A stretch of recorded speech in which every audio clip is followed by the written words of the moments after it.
I'm Aaron from PhoneDog.com, and part 2 of the dogfight battle between the brothers, the One S and the DROID Incredible 4G LTE, starts in just a second. But first, some love to Best Buy Mobile for hooking us up with all kinds of phones, tablets, stuff like that for use in our One Paw Bandit giveaway game, which we turn around and give to you on the site. When you walk into Best Buy Mobile, you won't deal with rebates, messy paperwork, waiting 8 to 10 weeks, and better yet, they work with all 4 of the carriers, so they're unbiased. At Best Buy Mobile, you get a good deal, you'll get unbiased support, and more. Let's take a look. HTC One S, DROID Incredible 4G LTE. Which one reigns supreme and is the ultimate dogfight champ? It's part 2, and it starts right now. Part 2 of a dogfight battle between the HTC One S and the HTC DROID Incredible 4G LTE. 2 hot devices from HTC, depending on your personal preferences. So HTC did this one, Mobile World Congress, earlier in Barcelona, and then HTC rolled this one out. There's a lot of HTCs. HTCs, as the British people say. HTC rolled this out. I can't do that. HTC rolled out the DROID Incredible 4G LTE recently. Both are available at their respective carriers for $149.99. Let's take a look, starting at speed test. If you didn't catch part 1, be sure to go back and watch it because it's pretty darn interesting, if I do say so myself. But then again, maybe that's because I was the one talking. Here we go. Quadrant standard scores. I'm going to leave the bad jokes. I'm not even going to bother responding because they are pretty bad today. But it's Friday. Or, of course, this video might go live on Monday on YouTube, so it might be Monday, depending on when you look at this. But you can see here Quadrant Standard is running right now. Call quality on both of these devices, relatively impressive. The earpiece is nice and loud. Speakerphone's relatively loud. You get a 1,650 milliamp hour non-removable battery over here, a 1,700 milliamp hour non-removable battery over here. So, depending on what you do, you know, or removable battery over here. So one removes, or is able to be removed, one is not. That said, they're honestly about the same. Standby time, HTC's really worked hard on improving standby times, and they've done a better job in recent devices like these. Standby times, I can make it several days without touching the device, and it works relatively well. On, battery, when you're doing moderate stuff, calling, texting, emailing, browsing the web, doing things like that, you may find that you get about 8 to 11 hours with moderate use on both of these devices. I can't really notice a huge difference, honestly, between either of them because a little bit smaller battery, a little bit of a bigger display over here, but Verizon's 4G LTE is kind of a battery suck, so something to keep in mind. 4,421 over here, 4,407 over here, so not far off again, considering the slower clock speed on the DROID Incredible 4G LTE. Not bad at all in terms of a difference. Pretty impressive there. Let's take a look at speed test as well. HSPA Plus, 42 megabits per second over here, known as 4G over here.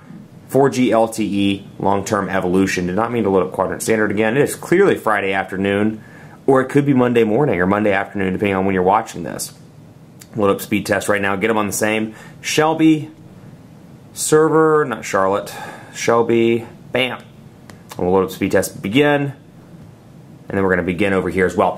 Verizon commits to 5 to 12 megabits per second of download speeds on their 4G LTE and 2 to 5 megabits per second on the upload speed. It's been relatively impressive though in my office lately. It was terrible when I first moved in. It's definitely improved. Getting 8 megabits per second, 9 megabits per second, and then on the upload, relatively reasonable as well. Over here though, T-Mobile 12 megabits per second. Very impressive considering HSPA Plus. And it does support 42 megabits per second. Upload speeds a little bit less, so they are kind of struggling in that department. 0.8 megabits per second. Then over here, 11 megabits per second. So very impressive on the Verizon front. Speed test wise, Verizon's is the winner. Let's take a look as well at camera. 8 megapixel cameras on both of these devices, and you would think, and I said this in part 1, a lot of reviewers compare the DROID Incredible 4G LTE to the HTC One S. Because in terms of where it fits in the lineup of HTC devices, it's probably Evo 4G LTE 1, One X2, One S3, DROID Incredible 4G LTE 4, HTC One V5. So that's how they kind of rank in order of highest to lowest. That said, they oftentimes get ranked kind of together because they've got similar specs. That said, both have 8 megapixel cameras, but the One S has ImageSense, whereas the DROID Incredible 4G LTE. Too many HTC devices around these days, but it does not have ImageSense. So you take beautiful pictures with this device. The still camera works relatively well. I'm going to bring in some competition here. It just happened to be laying over here on my desk. And I'm going to bring in the Galaxy Note and try and get it out of the light so we can get a decent picture. But you can use it for burst mode and do stuff like this.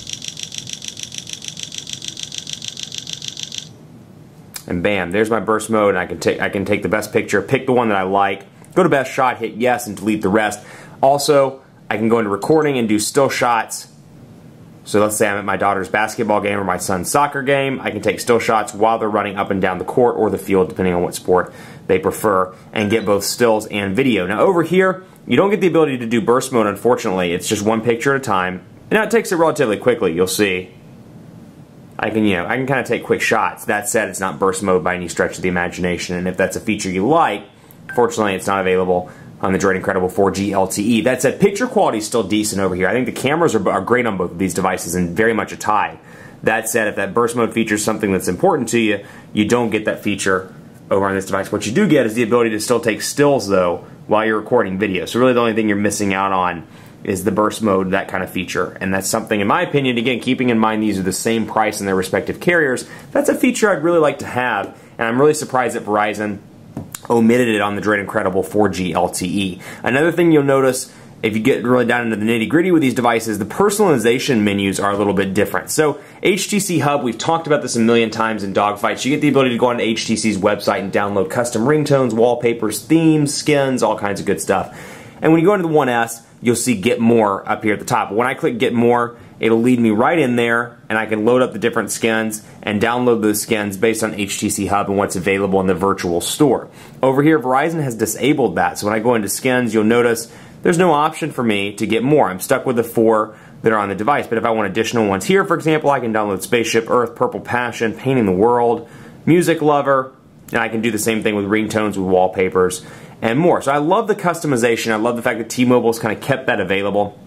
Same thing with gallery, actually, same thing with wallpaper. Let's go into HTC wallpapers. Get More, same thing over here. You're stuck with what's on the device when you get the DROID Incredible 4G LTE out of the box, whereas with this one, you can go in and download additional stuff, and you can do that on the One X on AT&T as well. Love the fact that AT&T and T-Mobile decided to keep that enabled. Really kind of frustrated that Verizon decided not to.